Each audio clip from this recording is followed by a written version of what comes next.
Assalamualaikum warahmatullahi wabarakatuh. Apa kabar sahabat Amirul Mukminin? Semoga semua dalam lindungan Allah Subhanahu wa taala. Manusia secara umum dan fitrahnya bukanlah makhluk yang abadi. Artinya, pasti suatu saat nanti akan mengalami kematian. Menurut kisah, dahulu memang manusia dikabarkan berusia sangat panjang, seperti beberapa nabi serta juga dari peneliti sejarah yang mengatakan demikian. Namun, ketika ada yang menyatakan manusia dapat hidup abadi, rasanya baru di film atau cerita-cerita fiksi saja yang menyatakannya. Dalam sebuah penjelasan dan pendapat tentang hal itu, yaitu mengenai manusia misterius yang konon hidupnya abadi. Menurut akun tersebut, ada 3 nama yang kemudian dikenal luas karena juga dibahas dalam hadis-hadis. Mereka diduga hidup abadi, namun benarkah? Dan inilah 3 nama yang pasti kita sudah pernah mendengarnya. Yang pertama, Nabi Khidir alaihissalam.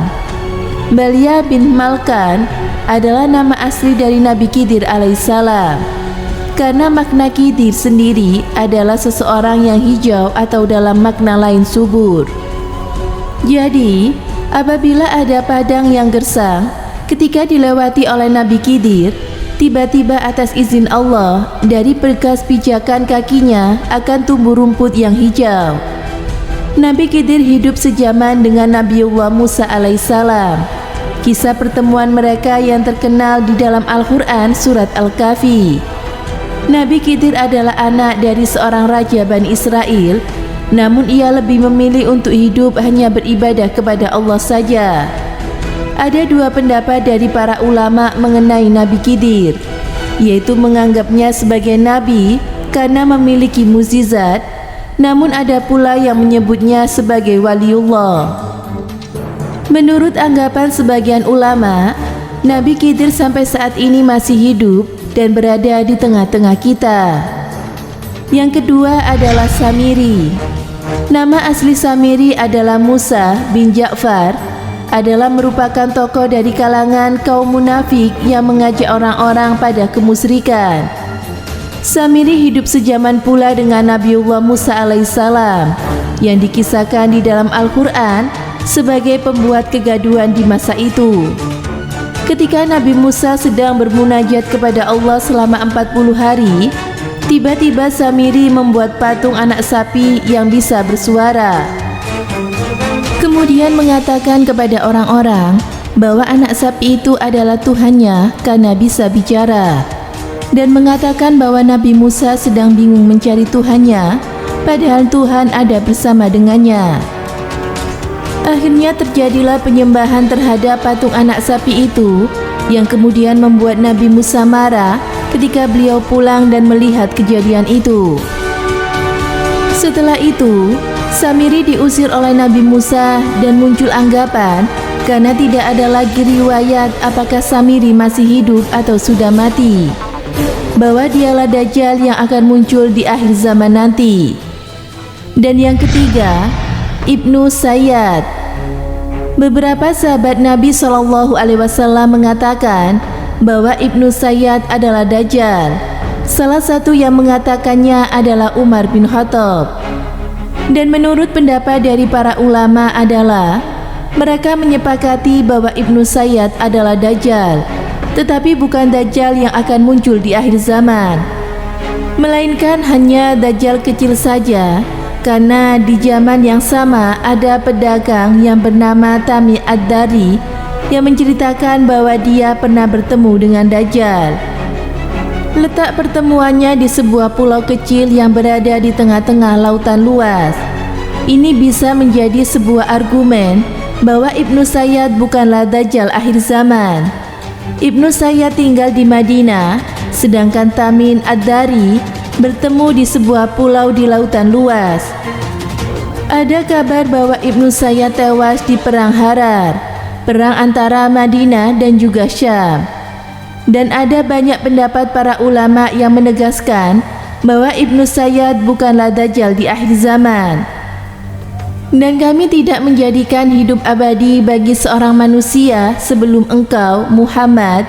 Maka jika engkau wafat, apakah mereka akan kekal? Al-Quran Surat Al-Anbiya ayat 34.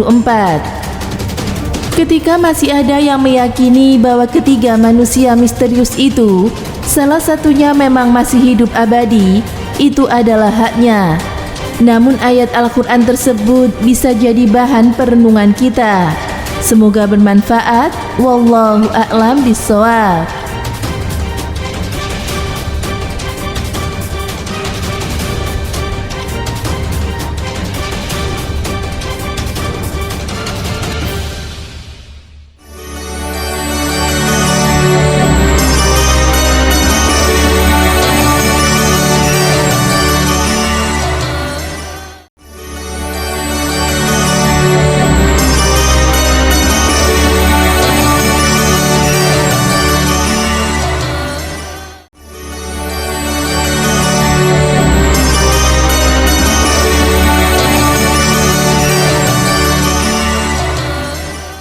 Assalamualaikum warahmatullahi wabarakatuh. Pemirsa Amirul Mukminin yang dirahmati Allah Subhanahu wa taala.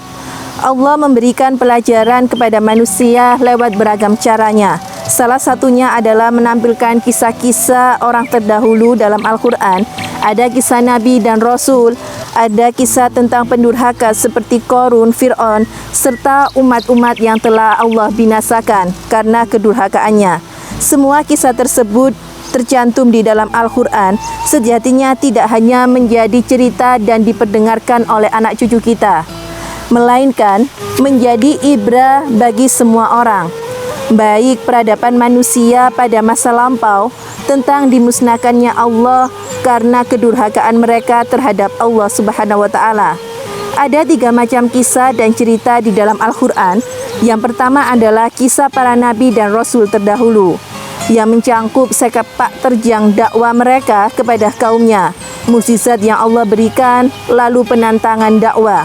Lalu yang kedua adalah kisah-kisah yang terkait peristiwa pada zaman Nabi SAW, yang mencakup seperti perang Badar, perang Uhud, lalu kehidupan Nabi SAW, perang Hunain dan penentangan dakwah Rasulullah SAW. Lalu kisah yang menceritakan peristiwa-peristiwa terdahulu seperti sosok yang tidak termasuk Nabi tetapi diceritakan di dalam Al-Quran. Misalnya seperti kisah Maryam ibu Nabi Isa, lalu kisah keluarga Imran, kisah Lut maut Hakim, kisah seorang biasa bukan seorang nabi, bukan ulama, tetapi nasihat kepada anak-anaknya diabadikan di dalam Al-Quran. Lalu kisah Asif bin Barkiyah, kisah orang soleh bukan nabi yang mampu memindahkan istana Ratu Bilqis, dan kisah Ashabul Kahfi dan lain sebagainya. Semoga bermanfaat.